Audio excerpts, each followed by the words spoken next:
Good morning সকলকে, কেমন আছো সবাই? আশা করি সবাই খুব ভালো আছো। আমি শুক্লা, আমার চ্যানেলে তোমাদের সকলকে স্বাগত জানাচ্ছি। আজ ছিল অক্ষয় তৃতীয়া।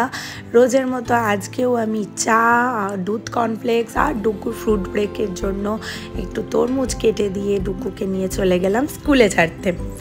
এক নিঃশ্বাসে বলে ফেললাম না, ওই দেখো নৌকাটা আসছে।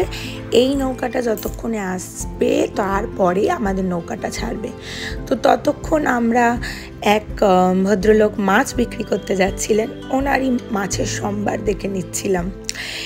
এটা হলো রানীর ঘাট। নবদ্বীপ গঙ্গার ধারে অবস্থিত হওয়ায় নবদ্বীপে অনেক ঘাট আছে, তো তারই মধ্যে একটি অন্যতম হলো রানীর ঘাট। এখানে সাধারণত চান করতে আসে মানুষজন, অন্য ঘাটেও যায়, কিন্তু এই যে তোমাদের আমি বলছিলাম না যে বিয়ে বাড়িতে বাজনা নিয়ে জল ভরতে আসে, এই মূলত এই রানীর ঘাটেই আসে। এখানে রয়েছেন আমাদের মহাদেব। এখানে স্নান করে জল ঢেলে আমি, মা আর আমার মাসি শাশুড়ি আমরা তিনজনে এসেছিলাম। এ দেখো আমাদের লেবু গাছটা, তোমাদের একদিন দেখিয়েছিলাম না আমার আগের ভিডিওয় কত লেবু হয়েছে। তো আজকে যেহেতু অক্ষয় তৃতীয়া, তাই আমার খুব ইচ্ছা হয়েছে আমাদের গৌসুন্দরকে একটা ধুতি উৎসর্গ করব। তো মা বলল যে যেহেতু আমরা আজকে ওখানে প্রসাদ পাবো, তো মা বললো যে একটু লেবু নিয়ে যাই, অনেক মানুষ তো প্রসাদ পাবেন, তো যদি একটু লেবু কাজে লাগে। তো আমি এখন খুঁজে খুঁজে বড় বড় লেবুগুলোকে পারছি। অনেকগুলো লেবুই নিয়ে যাওয়া হয়েছিল। আর এই দেখো এই ধুতিটা আমি কিনে নিয়েছি। চলে এসেছি মহাপ্রভু বাড়ি, এটা হলো রান্নাঘর। এখানেই লেবুগুলো আমি দিয়ে নিয়েছিলাম। আর এই যে আমাদের গৌরসুন্দর ধুতিটা দেয়াতেই আজ ওনার এত অশেষ কৃপা হলো যে সঙ্গে সঙ্গেই উনি আমার ধুতিটা পরে নিলেন। আর এই যে দেখছো, ইনি এক গোসাইয়ের ছেলে, তো উনি সঙ্গে সঙ্গে ধুতিটাকে পরিয়ে দিল। মানে কি বলতো, অক্ষয় তৃতীয়ায় অনেক শাড়ি ধুতি আসে, সব তো আর প্রভুকে পরানো সম্ভব হয় না। কিছু পরানো হয় আর কিছু ওনার চরণে স্পর্শ করে দেওয়া হয়। তো সেই কারণেই আমি নিজেকে খুব ভাগ্যবান মনে করি যে প্রভু আমার অশেষ কৃপা করেছেন এবং আমার উৎসর্গ করা বস্ত্রটা উনি পরেছেন। আশা করব এই আশীর্বাদ উনি আমাদের ওপর সারা জীবন রাখবেন। জানো তো, খুব ইচ্ছা ছিল বাসন্তী রঙের কিছু ওনাকে উৎসর্গ করবার। দেখো কি অপূর্ব লাগছে ওনাকে, ভীষণ ভীষণ ভীষণ সুন্দর লাগছে। আর এখানে দর্শন করে নাও প্রভুর চরণ। ডুগুকে স্কুল থেকে ফিরিয়ে আনার পথে ওকেও নিয়ে গেছিলাম আমি রানীর ঘাটে স্নান করাতে। এই যে মাথায় খোপা দেখছো, চুলটা ভেজা তো তাই বেঁধে দিয়েছি। আর দেখো তোমাদের সকালে বলছিলাম না, এই দেখো আজকে কারোর অন্নপ্রাশন ছিল, তো তারাও এখানে জল ভরতে এসছে এরম বাজনা নিয়ে।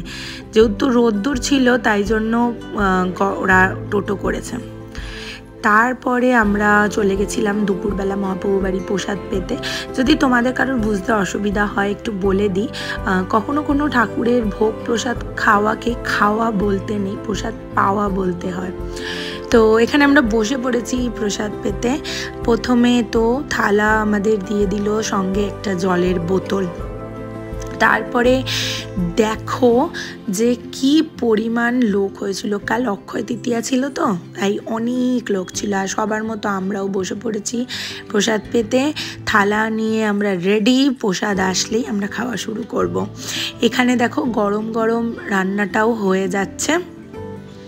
ওখানে যে জিনিসগুলো গরম গরম করতে হয় আর কি, সেগুলো ওখানে করা হচ্ছে। এখানে বোতল একটা জলের দিয়ে দেওয়া হয়েছে, সঙ্গে করে অন্ন, তার সাথে কচুর শাক, তারপরেই চলে এলো শুক্তোটা খেয়ে শেষ করতে পারলাম না, তার আগেই চলে এলো ডাল।